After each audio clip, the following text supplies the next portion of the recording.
Hey! It's been a while, hasn't it? Sorry for the long delay. I haven't uploaded in a while. Lots of life stuff getting in the way, and also work and stuff. It's been tough to find time to edit videos, but I am trying my best to get through writing scripts and recording stuff. And if you are a subscriber that's been waiting for a new video, I thank you so much for your patience. I'll try to do better on getting videos created. I've got a bunch of stuff planned after this one, including a bunch of different games, both in the Backlog series and maybe some other stuff, so keep an eye out for that. Also, all throughout the process of making this video, I intended for it to be published before Digimon Story Time Stranger released. But, yeah, I didn't quite make the release, did I? You'll hear a couple times throughout this video me talking about Time Stranger coming out as if it is in the future. That's just because that's when I recorded this thing. Not a huge deal, but just wanted to make sure you knew that. Without further ado though, let's hop into this episode of the Backlog.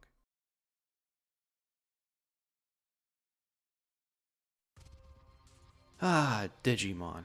I'm sure you guys know about this creature collecting franchise in one way or another, whether you, like most of us, indulged mostly in the Digimon Adventure anime as a kid, or in some of the older video games like Digimon World or something. Either way, most of the people I know personally have kind of hand-waved Digimon to the side, as it definitely hasn't had the same amount of mania that our favorite Charizard company was able to bring to the West. This is especially evident with the video games that have come out for Digimon over the years, with most of them not exactly being games that I or any of my friends have ever been able to play, or particularly enjoy. That is until now, as Bandai Namco finally seems to be throwing an actual AAA-sized bundle of resources at Digimon to cook up what could potentially be the breakthrough title for the series, Digimon Story Time Stranger. And I mean breakthrough as in breaking more into the mainstream. There is a sizable fanbase for Digimon, but it definitely isn't as big as it probably could be. But Time Stranger isn't the first time they've made a game like this, which is where the subject of today's video, Digimon Story Cyber Sleuth, comes in.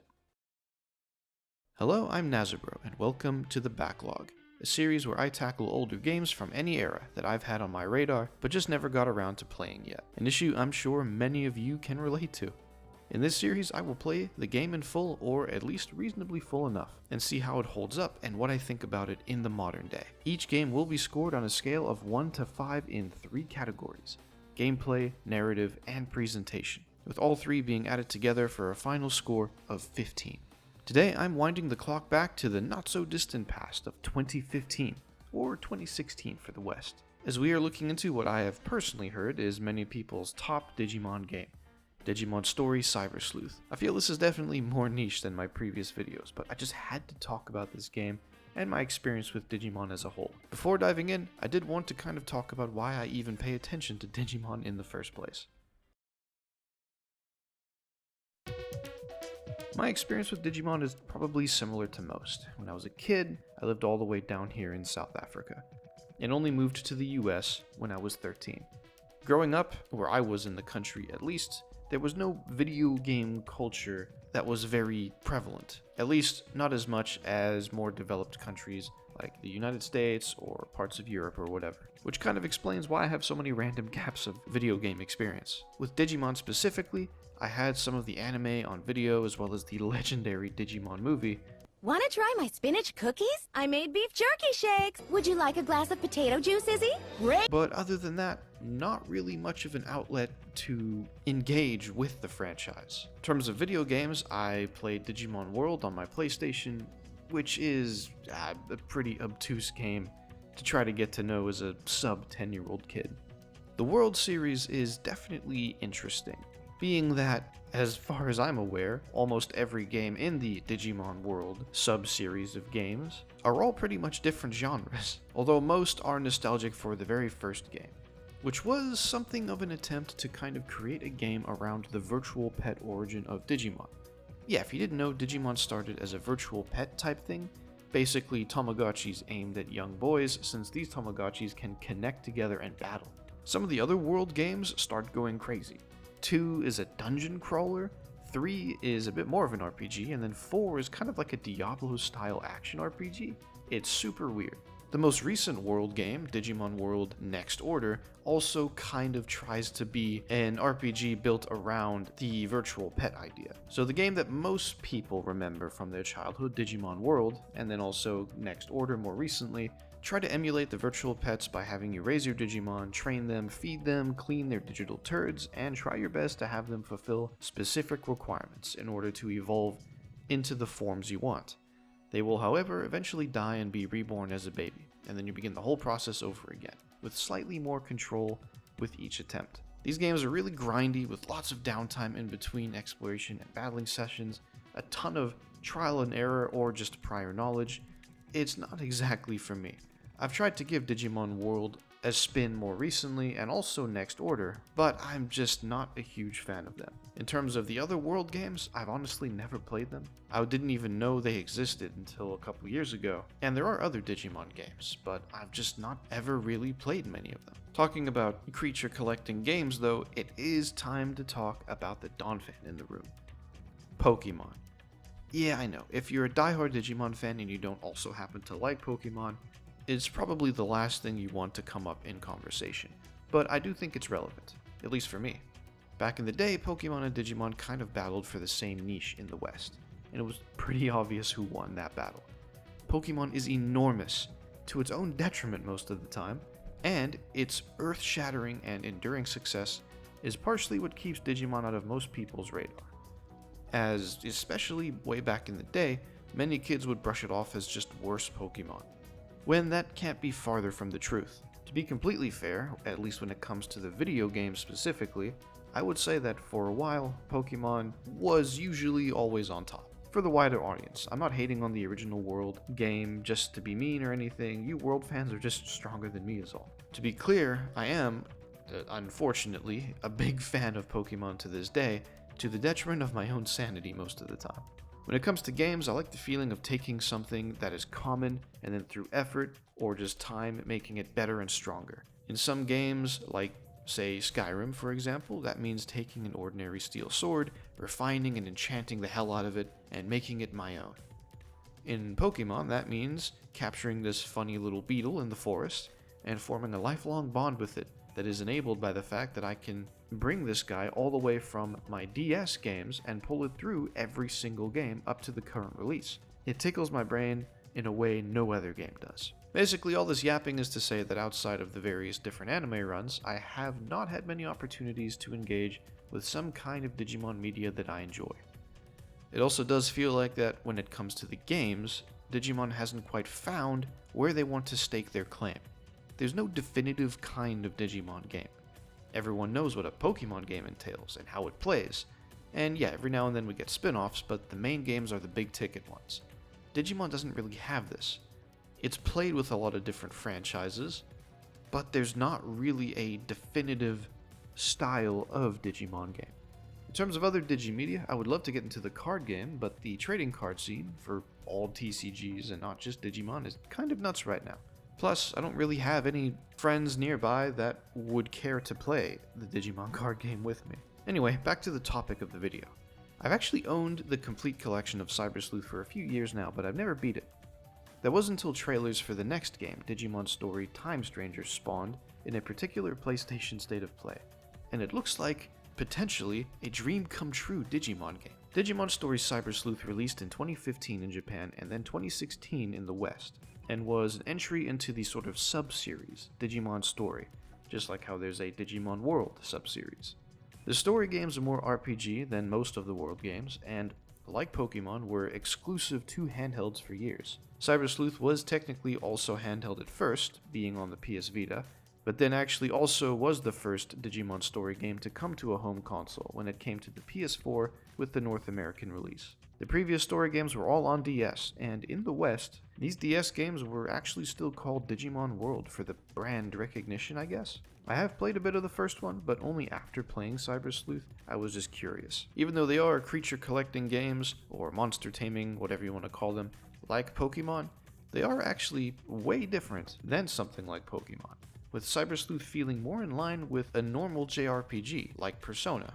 Now, Cyber Sleuth does have a whole other game that followed, called Hacker's Memory, which actually takes place at the same time. It's made in the same engine and plays the same, but from a different point of view of the same events. I'm probably going to make a separate video for Hacker's Memory later, probably just covering the story since most of the other stuff is the same. After all, the gameplay doesn't really change much outside of some new types of missions, but that finally brings us to the gameplay section of this video, after all this yapping I've been doing. Like I mentioned, this game is somewhere in between Pokemon and Persona, but actually probably leaning more towards Persona, funny enough. There's a lot to go over, and there may be some bits of the game I don't really cover. I'm going to focus most of this section on the core gameplay. So, let's start with the battle system. Cyber Sleuth is a turn-based JRPG, so everything you would expect to need is here. Basic attacks, skills that use MP, items, guarding, running away, all the mainstays. Your party can consist of 3 active battle Digimon with more on your bench. However, unlike something like Pokemon, the amount of Digimon you can have in your team can eventually go all the way up to 11. 11! But with a caveat, each Digimon has a memory value, with stronger, more evolved ones having a much higher memory requirement.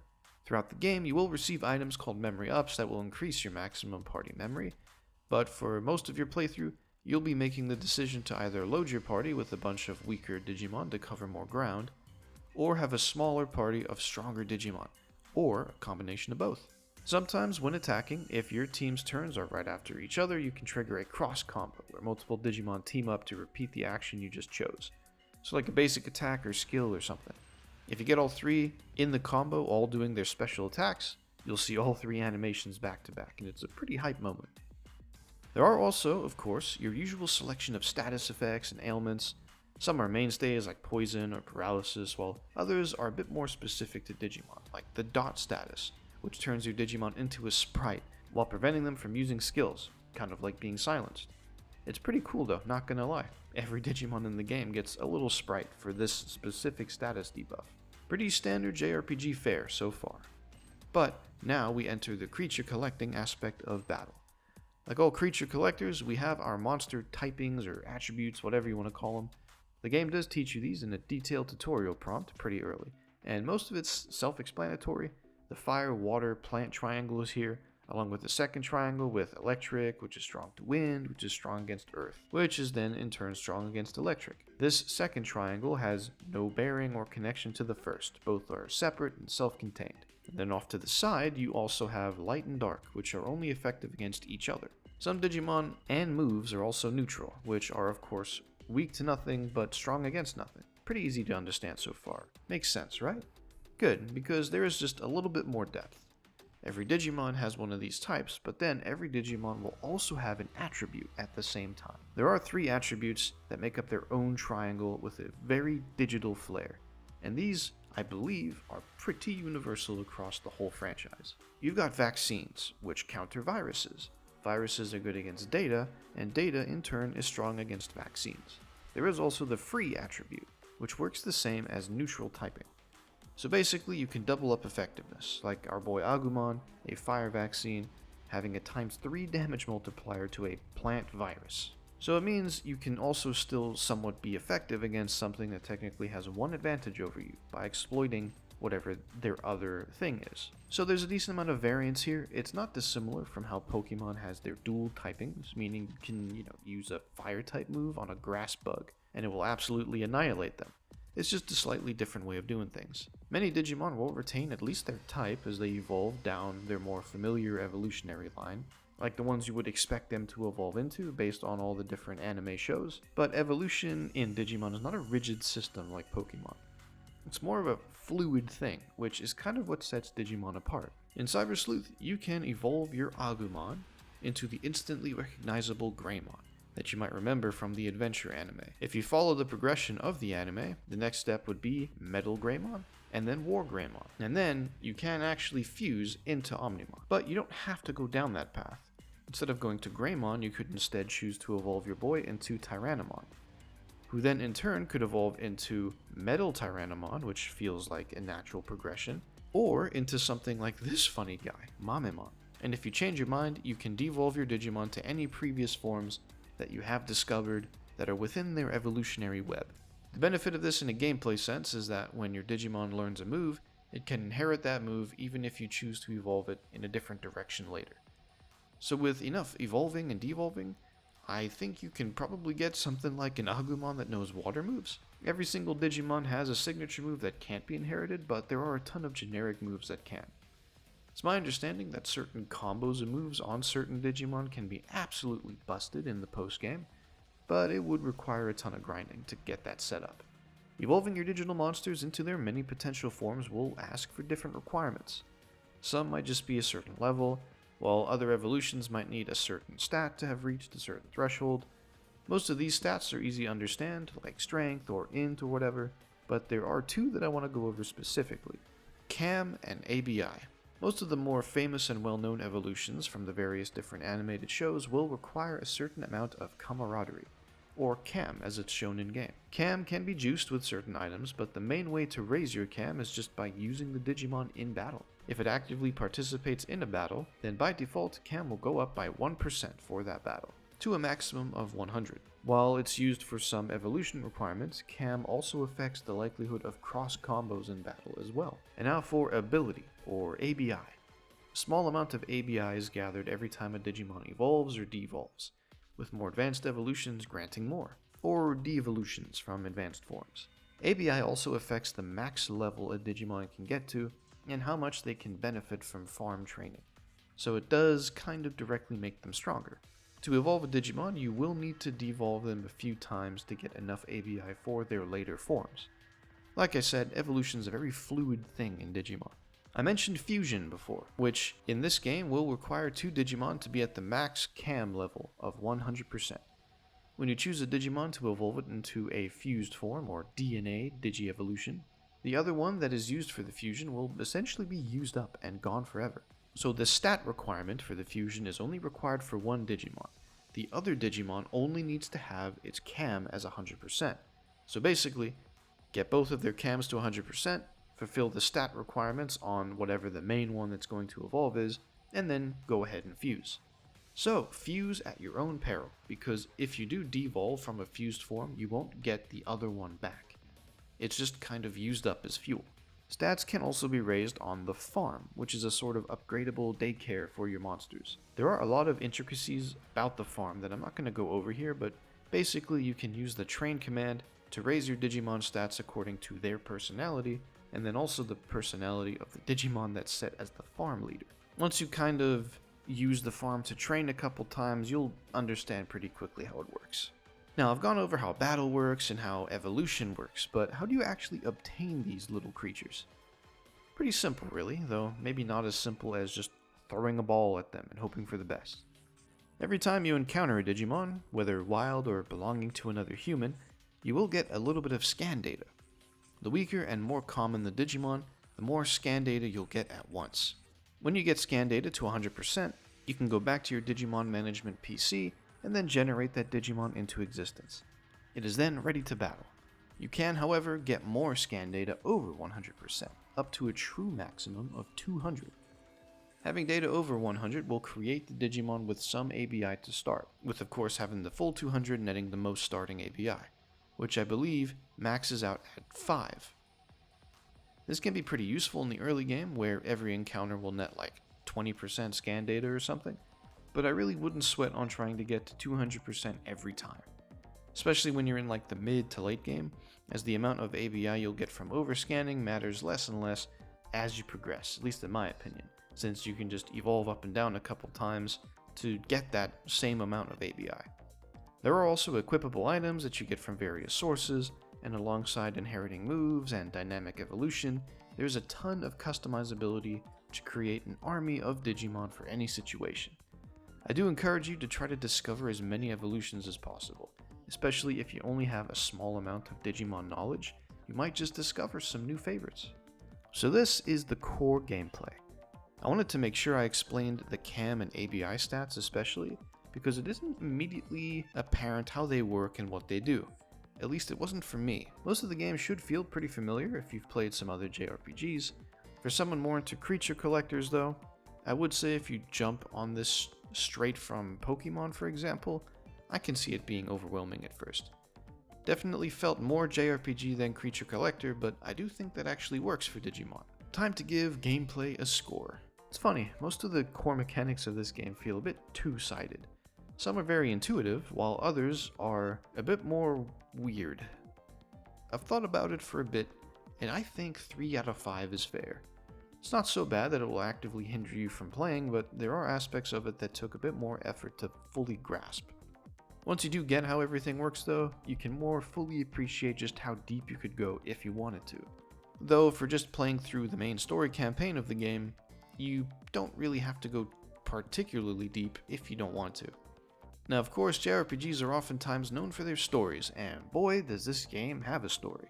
It's an interesting one, so let's continue to the next segment of the video, narrative. Before I begin talking about the story in detail, I do want to say that, like many JRPGs, this game is dense, with a ton of reading and dialogue, main quests, side quests, main quests that feel like side quests, you get it.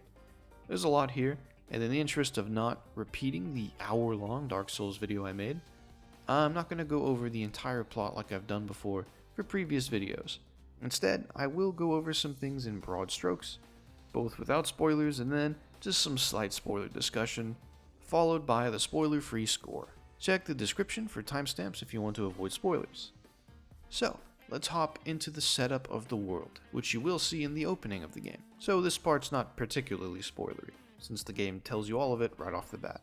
In this world, a sort of near-future version of the modern real world, there is a corporation called Kamishiro Enterprises, who manages a sort of virtual reality metaverse type platform called Eden. And Eden is not just an entertainment platform, like a VR chat or something. Oh no, this is a full-on digital space where literally almost every aspect of the modern world has a stake. Businesses and corporations have branches in Eden where they host meetings and events like a normal business would in the real world. There are forums where people meet up in virtual person to just hang out, talk about their interests. Society has fully integrated it as a way of life, which also comes with the flip side of the criminal element of humanity, also having a presence. Hackers are a big part of the story, since when so much of your society uses a big universal digital system, people who can alter the code in real time inside Eden are basically wizards. The Digimon themselves are introduced as mere programs used by these hackers, rather than living creatures, as the intro of the game makes it clear that few people really understand what Digimon are. Here begins the spoiler-free section. This game plays with a ton of interesting themes and vibes as you progress, with a bunch of different characters all following their own storylines. Everyone you meet is doing their own thing, with storylines converging and then splitting off again pretty often. The name of the game, Cyber Sleuth, refers to how you, the player character, fills the role of a digital detective, due to some pretty unique circumstances. And, like a true detective, the main plot revolves around a few different mysteries that you will attempt to unravel as you progress. Funny enough, the main story will sometimes almost make you forget you're playing a Digimon game, as the primary mysteries you investigate, for a while at least, don't feel like they have much to do with the digital monsters themselves. Digimon shenanigans are usually relegated to side quests for a long while, or to main quests that feel like side quests. It's an interesting feeling playing a monster taming game where the monsters don't feel like the focus all the time. In terms of some of the vibes this game deals with, don't expect to come in here from something like Pokemon and expect a happy-go-lucky G-rated adventure. While there are lots of times in the game that do feel a bit more goofy and cheerful and something more akin to Pokemon, this game does get pretty dark at times, and I mean dark. Like playing with some pretty disturbing subplots or imagery at points. You're not about to see straight up gore or anything, but just keep an eye out when things get a bit more mature. It doesn't happen too often, but there are some moments where it kind of threw me through a loop, and I just had to kind of sit back and think to myself, whoa, I did not expect that to happen. Also, some of these character designs are something you would never see in like a Pokemon game, for example. However, most of the game is just a good old fun adventure with Digimon, with the true stakes not being really apparent for a while. In terms of my opinion of the actual plot itself and the writing of the game, man, what a wild and weird journey this was. I won't lie, it did have its ups and downs throughout the story, and how do I put this? It's very Japanese. Lots of like Japanese culture references and mannerisms, stuff like that. It's all well and good, especially if you watch a ton of anime, you'll probably just feel right at home. Not really a good or bad thing, just an observation. Most of the characters are, at the very least, likable, and you do spend enough time with each of them to at least let them grow on you through the game itself. The game does feel very tropey at times though, which can happen often with JRPGs anyway. It does feel very anime, which may not be for some people. Now without spoilers, the game does sort of feel split into two distinct parts. The game starts feeling a bit more lighthearted, a bit more free to do what you want and build your army of creatures, and then later everything shifts as revelations just kind of explode all very close together. The game does a decent job at setting up most of their mysteries and their payoffs though. Now it's not all good times, there are parts of the game that do drag a bit, and because of the nature of the detective vibe, for me it did feel like there were stretches of the game where just nothing really happens. I'll be going into the spoilers next. If you think your curiosity is piqued and you might want to give the game a go, then go ahead and use the timestamps to skip to the narrative score section now. I'll see you over there. Okay, spoiler time. If you've played Cyber Sleuth, then I'll say that most of the spoiler yapping of mine is probably going to be more focused around the second half of the game, after the big Valhalla mission, where all the mysteries just kind of explode all at once. Very brief overview of the main plot. Basically, within the digital metaverse of Eden, run by the megacorp Kamishiro, there are these strange digital creatures that aren't called Digimon, called Eaters, named for their habit of just eating data. Throughout the first half of the game, we see parts of the real world sort of merge with cyberspace, allowing Digimon to manifest in the real world and allowing Eaters to consume more than just computer data. Eventually, we see a Digimon who had manifested in the real world, named Crusadermon, manipulate events while under the guise of a human Kamishiro executive named Rie Kishibe. The digital world spills into the real world on a much larger scale, and Digimon just kind of flow through. We learn that the digital world is under threat by Eaters, which all seem to have originated from emotional and memory data within the human cyberspace of Eden. The digital entity at the heart of the digital world, King Drasil, sent his greatest warriors, the Royal Knights, to destroy humanity and the Eden platform in an attempt to stop the Eater invasion. This is an extreme, broad strokes take on the story with tons of little things happening in between. In terms of characters, I will say that I was a fan of most of them, but some, for sure, more than others. Your two closest friends of Arata and Nokia are an interesting duo. Arata in multiple ways feels very Sasuke-like from Naruto, particularly when he merges with an Eater in the late game in order to grow stronger. I liked his arc well enough, curiosity and slight jealousy, which morphs into an intense grief and feeling of inadequacy, all leading him to make desperate choices. I liked him as one of the main characters, to be sure. On the flip side, your other main friend, Nokia, is not someone I particularly enjoyed all the time. She's loud and obnoxious, kind of childish and stubborn. I think it's supposed to be endearing, but for me it didn't land all the time.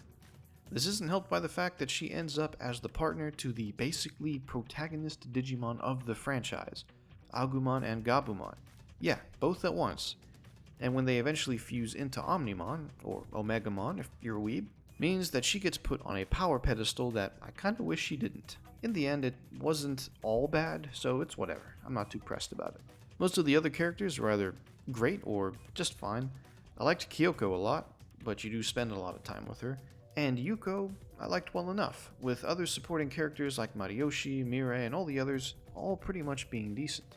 There was one character that showed up later in the story that is a crossover character, literally pulled from another universe into this game.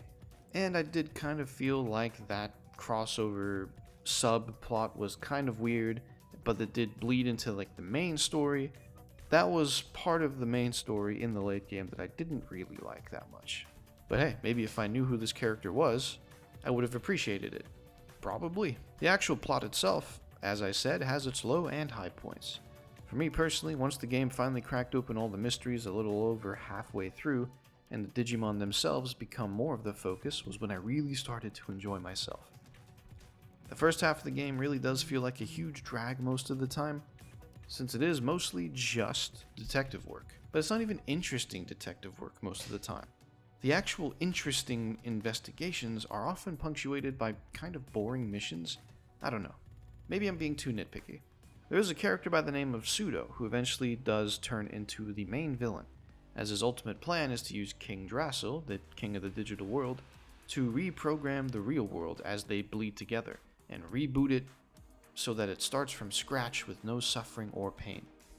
Classic JRPG stuff. Pseudo was a decent villain, classically motivated by knowledge and ambition, and every time he shows up before being outed as the big bad, I was always left to wonder if this will finally be the time where he goes full villain.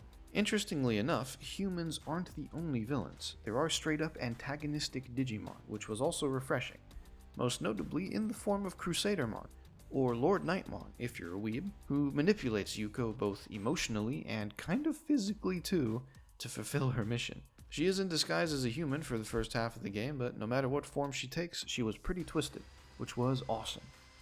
Crusadermon is a member of the Royal Knights, a group of Digimon that are classified in the Digimon Deep lore as the greatest defenders of the digital world, serving directly under King Drasil.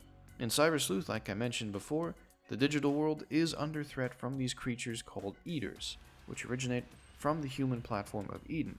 So the Royal Knights are split whether to obliterate humanity or try to work with them to stop the Eaters. Crusadermon falls squarely on the Destroy All Humans side, which is led by the Royal Knight Leopardmon, or Duftmon if you're a weeb, while Nokia's Omnimon leads the other Splinter faction. This was probably my favorite aspect of the whole story, as we battle the antagonist Royal Knights and gather the friendly ones to our side. That's about most of what I think I wanted to talk about spoiler-wise. Time to meet up with the non-spoiler folks to close this section out. Alright, time to distill all of this into a score. With its ups and downs and some questionable pacing at times, I give narrative a 3 out of 5. It's mostly a fun time with Digimon, but with its boring bits that feel more like a slog at times, it's not perfect. If you like anime writing, don't mind tropes, and like Digimon in general, then you'll probably like this. Time to move on to the last section to go hand in hand with narrative. We move on to presentation. This section makes up pretty much everything else I haven't mentioned yet that makes up the look and feel of the game. In terms of the world of Cyber Sleuth, it's, well, mostly the real world. Tokyo and its different districts act as the nexus of the game, with most of your time being spent in the real world locations of Nakano and Shinjuku, among others. They are small slices of these regions and look mostly decent. Since this game first came out on the Vita way back when, you can kind of feel the effects of needing to be on a handheld. Now, most of the combat and exploring in the game will take place in cyberspace, within Eden. You would think that this being Digimon, that the crazy landscapes the old anime and some of the other games are known for would be present as locations, but unfortunately, that just isn't the case. Besides some very infrequent exceptions, this is what most of the game will look like. Nondescript, featureless cyberspace. To be fair, there are a couple different flavors of the nondescript, featureless cyberspace, but it all gets very repetitive very quickly. There is no exploration of the varied and beautiful digital world from the different anime runs or other games, which is a major downside. On the other side of the visuals department, we do also have the UI, which for the most part is fine. It does have its quirks though. For example, I didn't even know you could nickname your Digimon until much later in my playthrough. Unless I missed a tutorial prompt somewhere, there doesn't seem to be any indication that you can do this. That's just one specific example, but I feel like it gets my experience with the UI summarized quite well. It's functional and everything you need is there, it's just a little dense at best and mildly confusing at worst. When it comes to music and sound, there is also a sort of double-edged sword. This game's soundtrack is famously composed by Masafumi Takada, who is known for a few things, but I've heard Cyber Sleuth's soundtrack mostly likened to that of his work on the Danganronpa series, which is a series I've never touched, to be honest. But I would say the music of this game is a highlight and generally fits the ever-present cyberspace vibe quite well. Now, on the flip side of music and sound, there is the unfortunate truth that this game has no English voice acting. Only Japanese. I can see how for some this wouldn't be a problem at all. if you're an avid anime enjoyer, while for others, especially others more nostalgic for early Digimon media and their legendary dubs, this could be a bummer. I personally am somewhere in the middle. I do usually like to watch anime dubs more than subs if they're available most of the time, with some exceptions, but I have no qualms of watching subs if there are no dubs available, or if they're just way better. However, games are different, and I do wish there was an English dub. Doesn't really sound like a glowing review at all, does it? Let me think about this. So the game world is mostly repetitive cyberspace, with some clunky but functional UI, pretty good music, but no English voice acting. I think for me personally, I'm going to give this game a 2 out of 5 for presentation. Not great, but some of this score comes from things that I'm not a fan of personally. Depending on your tastes, I can see this score swinging up to a 3, which would probably be the most I would give personally. But with the presentation score now in hand, we can finally tally our final score. For Digimon Story Cyber Sleuth, playing it all the way through for the first time in 2025, scoring it in gameplay, narrative, and presentation, we arrive at a final score of 8 out of 15. It's not the most intuitive game in the world, but it is still playable, and I was still pretty happy with it. I love Digimon, and desperately wanted to do better, if only for Bandai Namco just to know that there is an audience worthy of higher budget productions on this side of the world. In fact, most of my criticisms for this game seem to already be addressed in the upcoming Digimon Story Time Stranger, judging from the trailers alone. Either way, I'm glad I decided to finally play through this game to the end.